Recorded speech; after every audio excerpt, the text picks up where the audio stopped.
78 nuances de peau, le triste héritage de l'esclavage. Il y a une chose qu'on nous a jamais vraiment expliquée aux Antilles. Une chose que tout le monde vit, mais presque personne n'ose nommer. Pourquoi entre nous, la couleur de peau est encore un sujet?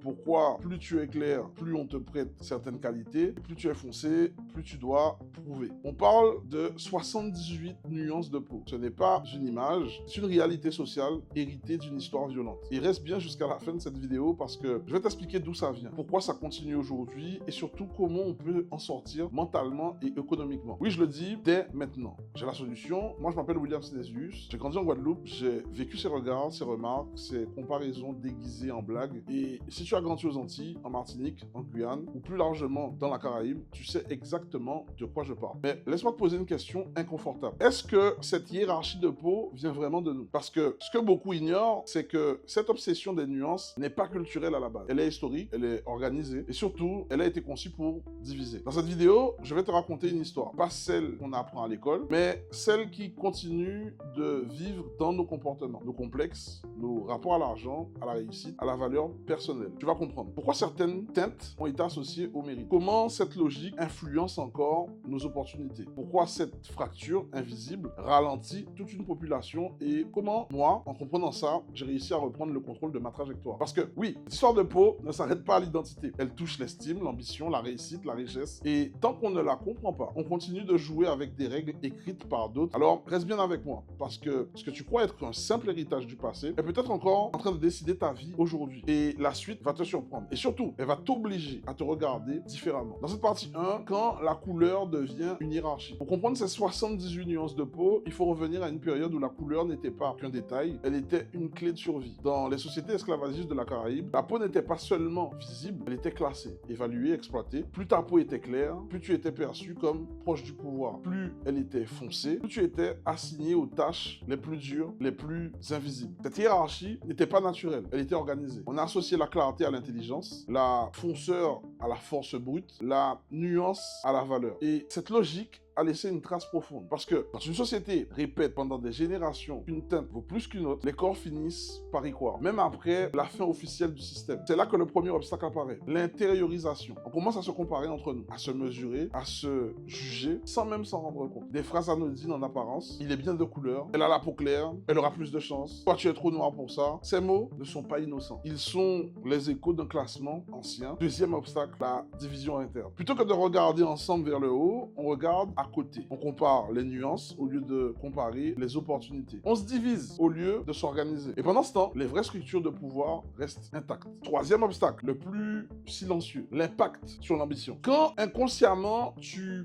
penses que ta peau te limite, tu n'oses pas viser aussi haut. Tu doutes beaucoup plus vite. Tu acceptes plus facilement de moins faire. Moi, en grandissant en Guadeloupe, j'ai vu ce mécanisme à l'œuvre. Pas dans les livres, je l'ai vu dans la vraie vie. Et un jour, j'ai compris quelque chose de fondamental. Tant qu'on ne démonte pas ce système, dans la tête, il continuera d'agir dans nos choix. Alors, dis-moi en commentaire si tu as déjà ressenti que la couleur de peau influençait la façon dont on te percevait et que clairement, je comprends. Si ça te parle, parce que dans la suite, je vais t'expliquer comment cette hiérarchie dépasse l'identité. Et surtout, comment elle influence encore aujourd'hui l'argent, la réussite et la place qu'on s'autorise à prendre. Et crois-moi, c'est là que l'histoire devient vraiment inconfortable. Dans cette partie 2, quand la nuance de peau influence ta réussite. À ce stade de l'histoire, une chose devient claire. La question de la couleur ne s'arrête pas au regard des autres. Elle finit par influencer la manière dont on se regarde soi-même. Et c'est là que le deuxième niveau du problème commence. Aux Antilles, cette hiérarchie invisible s'infiltre partout. Dans les écoles, dans le travail, dans les relations, dans l'économie. Premier défi, la crédibilité perçue. Sans même s'en rendre compte, certaines personnes sont jugées plus sérieuses, plus présentables, plus compétentes, uniquement à cause de leur apparence. D'autres doivent parler plus fort, travailler plus dur, prouver davantage pour être considérés à égalité. Et ce déséquilibre, il use à force. Il fatigue et surtout, il décourage. Deuxième défi, l'autocensure. Quand on grandit, en voyant que certaines réussites semblent réservées à un type précis de profil, on commence à se limiter soi-même. On n'ose pas postuler, on n'ose pas entreprendre, on n'ose pas se mettre en avant, pas parce qu'on manque de capacité, mais parce qu'on doute de sa légitimité. Et ce doute, il n'est pas inné, il est appris. Troisième défi, le plus profond, le lien avec l'argent. Très peu de gens en parlent. Mais cette hiérarchie des teintes a aussi façonné notre rapport à la richesse. Certains associent inconsciemment la réussite à un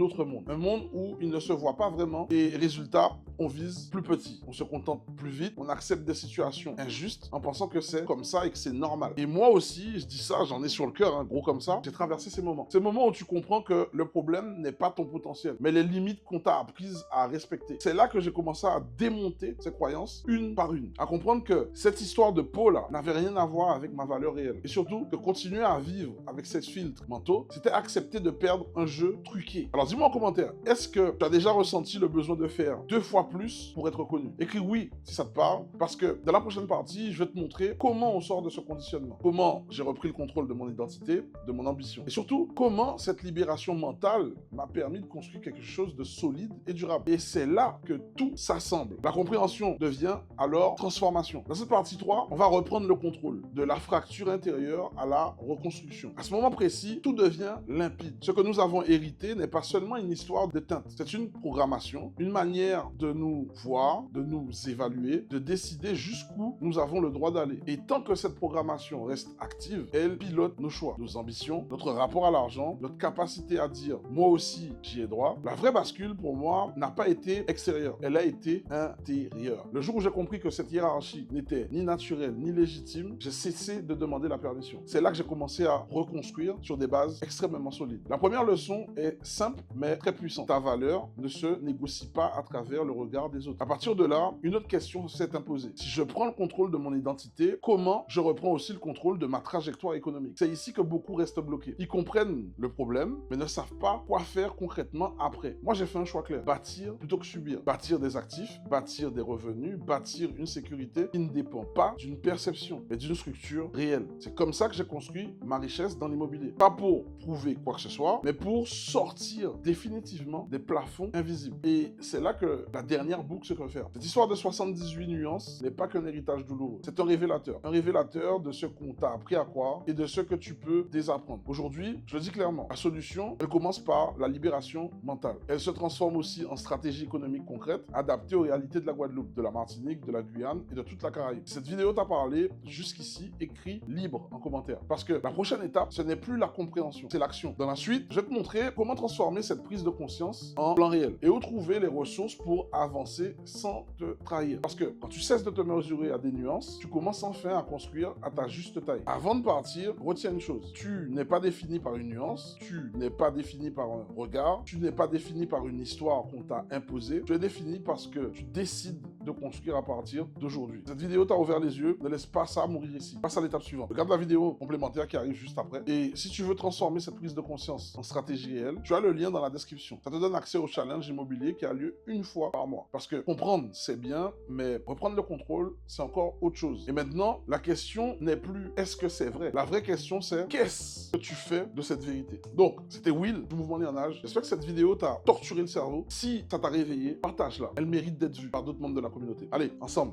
le plus fort.